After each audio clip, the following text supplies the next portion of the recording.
Hello दोस्तों, हमारे channel competitors club में आपका स्वागत है। आज की इस कक्षा में हम देखने वाले हैं मुहावरे और तत्पश्चात हम देखेंगे लोकोक्तियां। तो मुहावरे जो है दोस्तों एक अरबी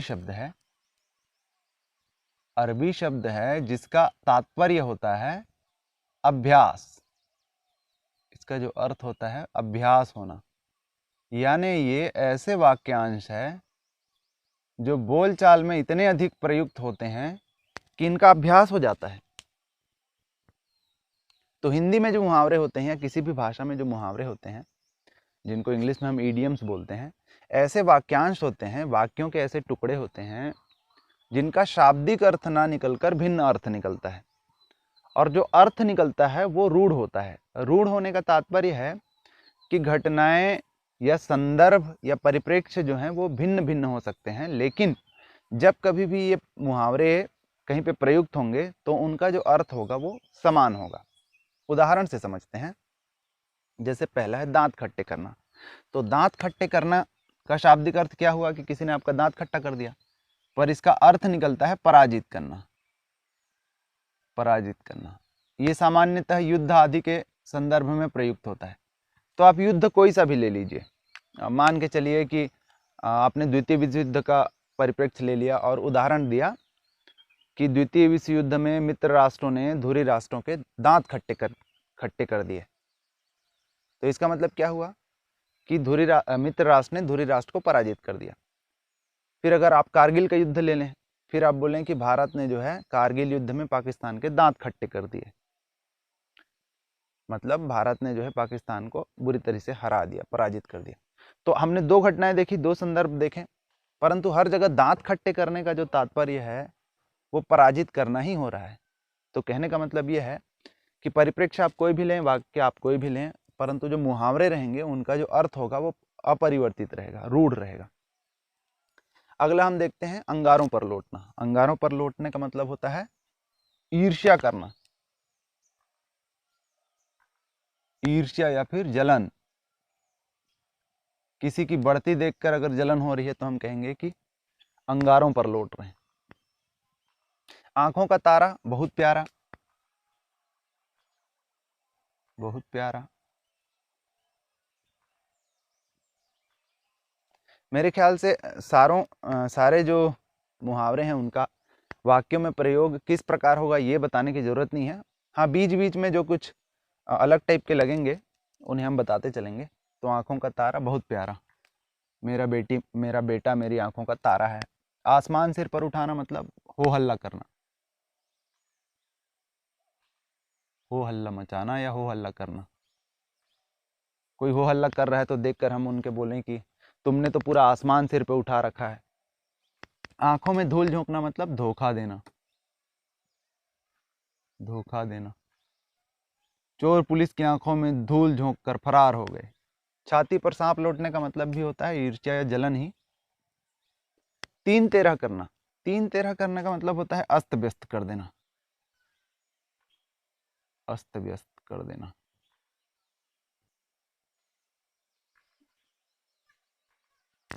आप प्रोजेक्ट वर्क कर रहे हो, आपका दोस्त आपके रूम में आया और पूरे जो कागज हैं वो इधर उधर कर दिए, अस्त व्यस्त कर दिए, तो आप बोलेंगे कि तुमने मेरे काम का तीन तेरह कर दिया। पानी पी पी के कोसना मतलब बहुत कोसना।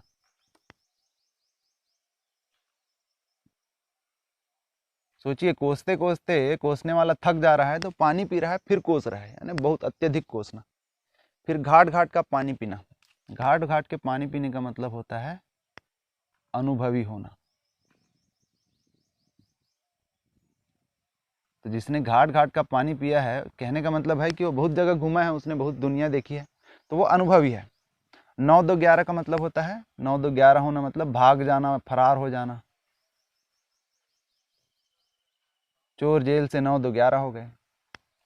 पेट काटना, हमने तुमको पेट काट काट कर पढ़ाया है। पेट काटने का मतलब है कि खाना हमने कम खाया है पर बचत किया है, तो मुश्किल से बचत, मुश्किल से की हुई बचत।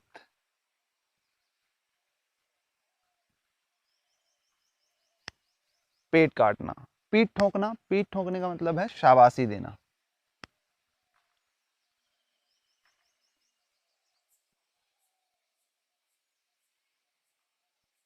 प्रावीण ने इस सूची में नाम आने पर प्रिंसिपल ने उसकी पीठ ठोंकी।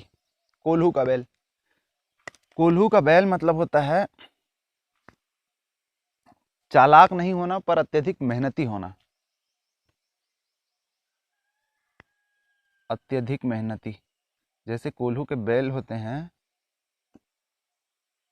स्मार्ट नहीं होते पर मेहनती बहुत होते हैं। अत्यधिक मेहनती, कम चतुर।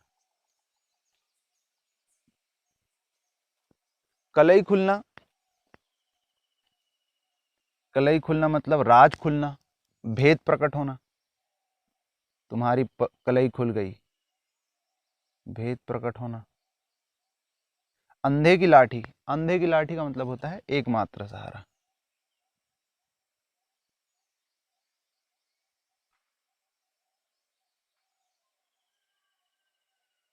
अड़ियल टट्टू होने का मतलब होता है जिद्दी होना, अपनी बात पे अड़ने वाला।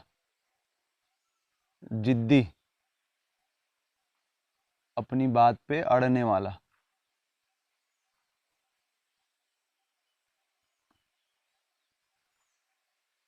तुम बिल्कुल अड़ियल टट्टू हो जी। छाती पीटना, बहुत अधिक शोक, बहुत अधिक दुख, अत्यधिक शोक।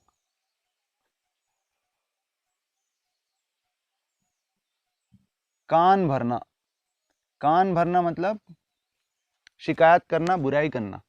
ये बुरे सेंस में है, शिकायत करना जो है अच्छे सेंस में नहीं है।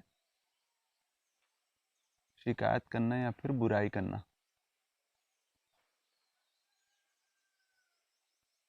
किसी ने मेरे खिलाफ तुम्हारे कान भरे हैं।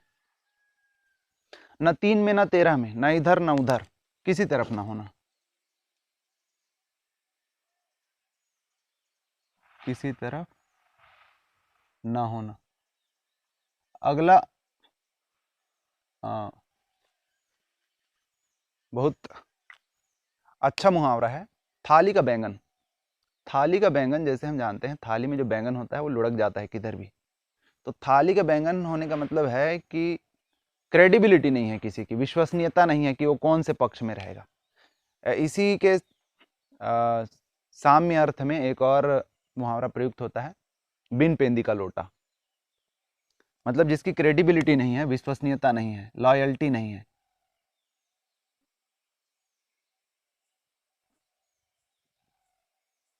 तो कुछ नेता जो दल बदलू नेता है उनके संदर्भ में इसका प्रयोग हो सकता है कि वो थाली के बैंगन है। फिर है छाती में मूंग दलना। छाती में मूंग दलना मतलब परेशान करना, अत्यधिक परेशान करना।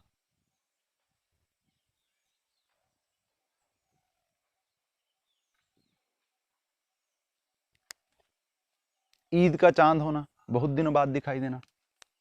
जैसे ईद का चांद जो है ईद में बस दिखाई देता है, वैसे ही बहुत दिनों बाद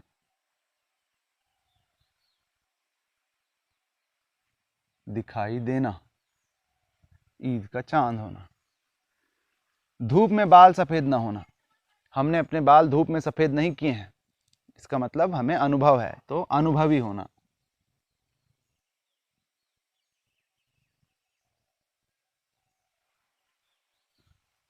तोते उड़ना, भौचक रह जाना। कुछ ऐसी घटना सामने हो गई जिसको देख के हम भौचक रह गए तो कहें कि मेरे तो तोते उड़ गए, उसके तो तोते उड़ गए। तो भौचक रह जाना।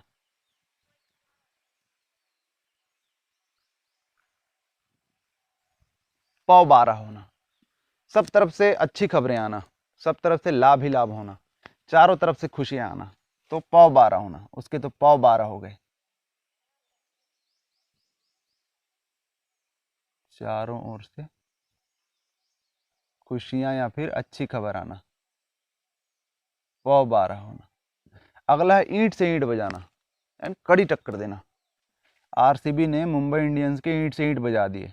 अब वास्तविकता में कितना सही है पता नहीं, पर कड़ी टक्कर देना। तो ईंट से ईंट बजाना। नजरों से उतरना या गिरना, मतलब अपनी विश्वसनीयता खो देना या इज्जत खो देना, दोनों ही अर्थ में, विश्वसनीयता, क्रेडिबिलिटी या फिर इज्जत खो देना, तुम मेरी नजरों से गिर गए। छाती चौड़ी होना मतलब गर्व या अभिमान, गर्व होना।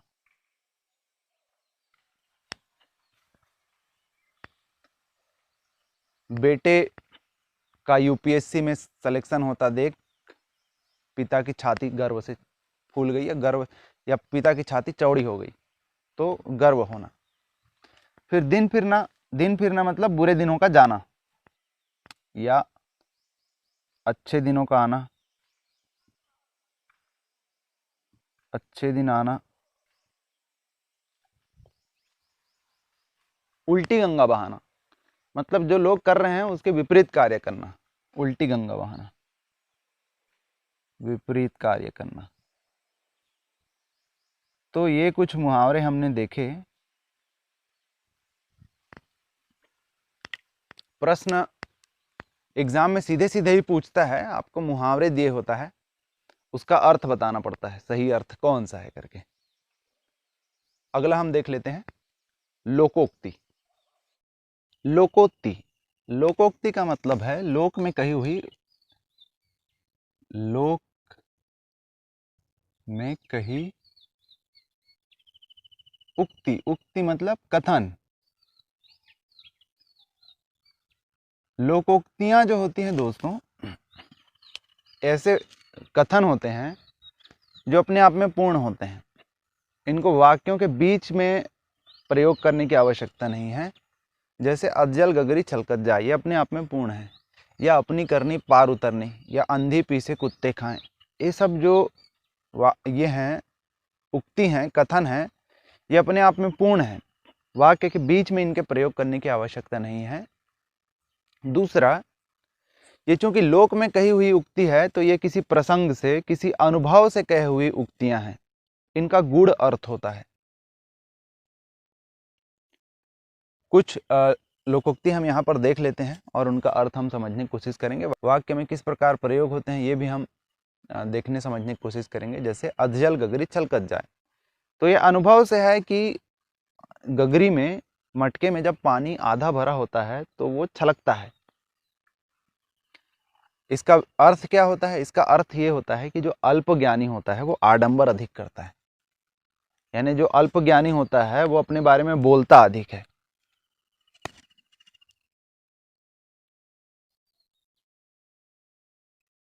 अल्प ज्ञानी आडंबर अधिक।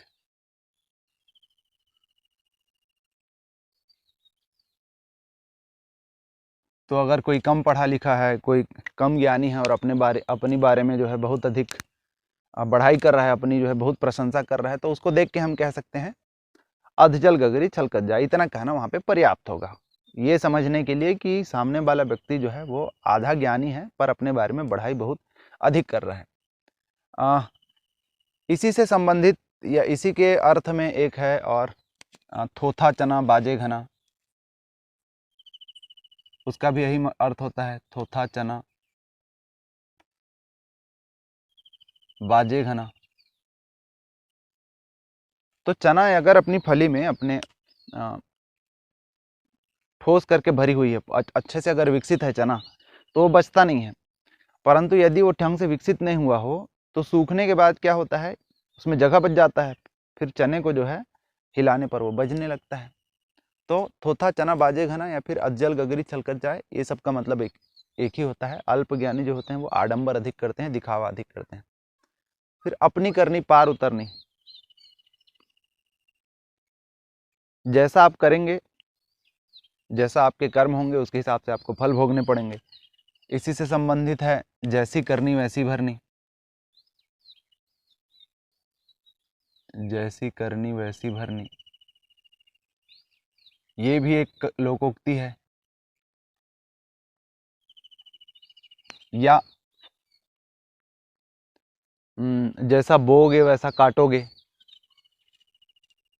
जैसा बोओगे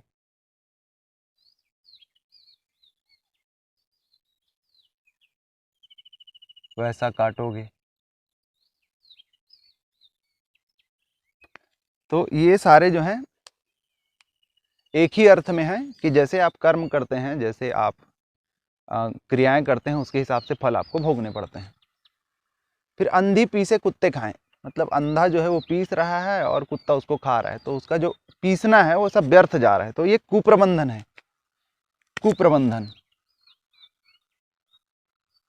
कुप्रबंधन के सेंस में यूज होता है अंधी पीसे कुत्ते खाएं।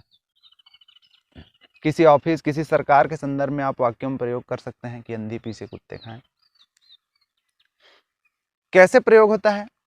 प्रयोग कैसे होता है, एक उदाहरण देख लेते हैं हम। जैसे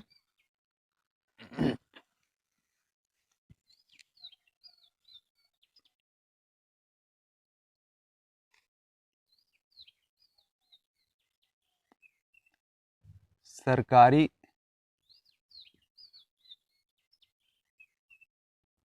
योजनाओं का लाभ गरीबों तक पहुंच ही नहीं पा रहा है, पहुंच ही नहीं पा रहा है।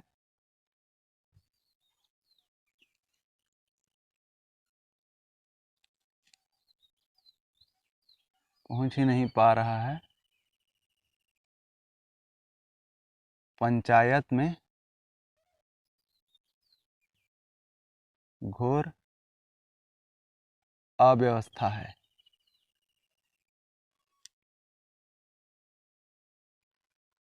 वहां तो ऐसा है कि अंधी पीसे कुत्ते खाएं। तो हम क्या देखते हैं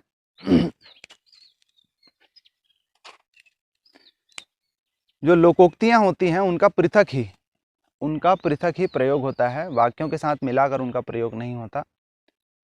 जैसे मुहावरे में हम क्या देखते थे कि वाक्य के बीच में वो होते थे, तो ऐसा नहीं है। सरकारी योजनाओं का लाभ गरीबों तक पहुंच ही नहीं पा रहा है, पंचायत में घोर अव्यवस्था है, वहां तो ऐसा है कि अंधी पीसे कुत्ते खाएं।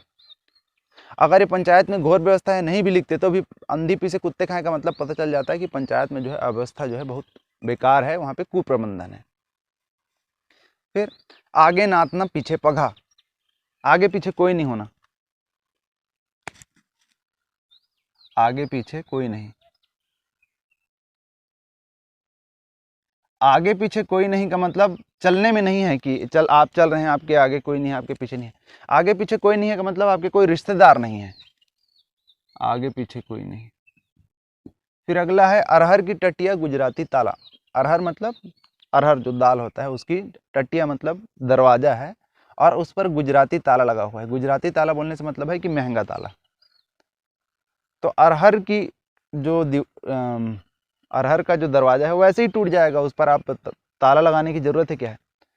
तो जब किसी सस्ती वस्तु के लिए बहुत अधिक सुरक्षा व्यवस्था की जाए तो ऐसे जगह पर प्रयोग होता है अरहर की टटिया गुजराती ताला। कम मूल्य या मूल्यहीन वस्तु के लिए कड़ी सुरक्षा।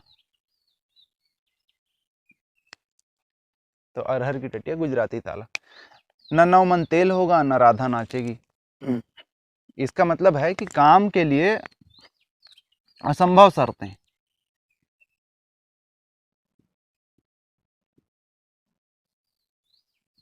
असंभव शर्तें मतलब ऐसी शर्तें आपने रख दी कि जिनका पूरा होना लगभग लगभग असंभव है, तो वहां पे कहेंगे न नौ मन तेल होगा न राधा नाचेगी। इसी तरीके से साम्य करता हुआ, साउंड करता हुआ एक और लोकोक्ति है, ना रहेगा बांस ना बजेगी बांसुरी। उसका अर्थ होता है कि समस्या को जड़ से समाप्त कर देना, ना रहेगा बांस ना बजेगी बांसुरी। फिर अगला है ऊंट के मुंह में जीरा, मतलब आवश्यकता बहुत अधिक है परंतु जो सप्लाई है वो बहुत कम है, मतलब नाम मात्र पूर्ति या फिर आपूर्ति।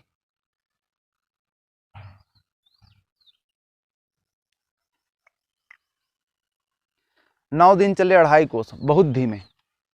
सामान्यतः कार्यों के संबंध में इसका प्रयोग होता है। जैसे अगर सड़क निर्माण चल रहा है और महीने भर में सिर्फ जो है आधा ही किलोमीटर सड़क बना है, तो हम कहेंगे कि कार्य बहुत धीमे चल रहा है। 9 दिन चले 2.5 कोस, 9 दिन चले और सिर्फ 2.5 कोस आप चल पाए।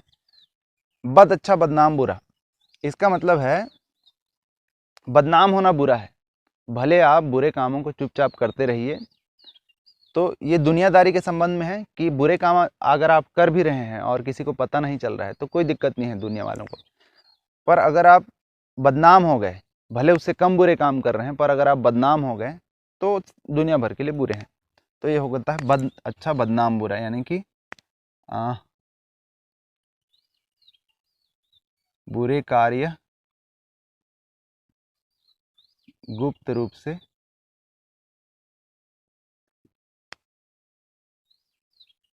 करने में दुनिया बुरा नहीं मानती।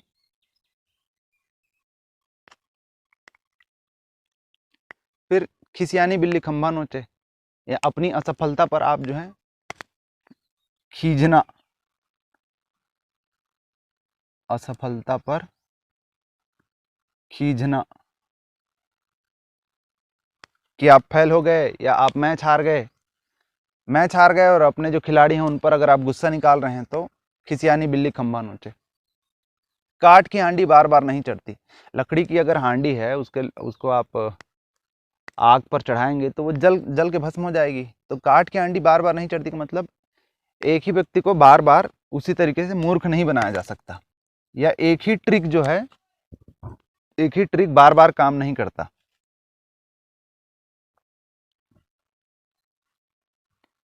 एक ही व्यक्ति को बार बार मूर्ख नहीं बनाया जा सकता, या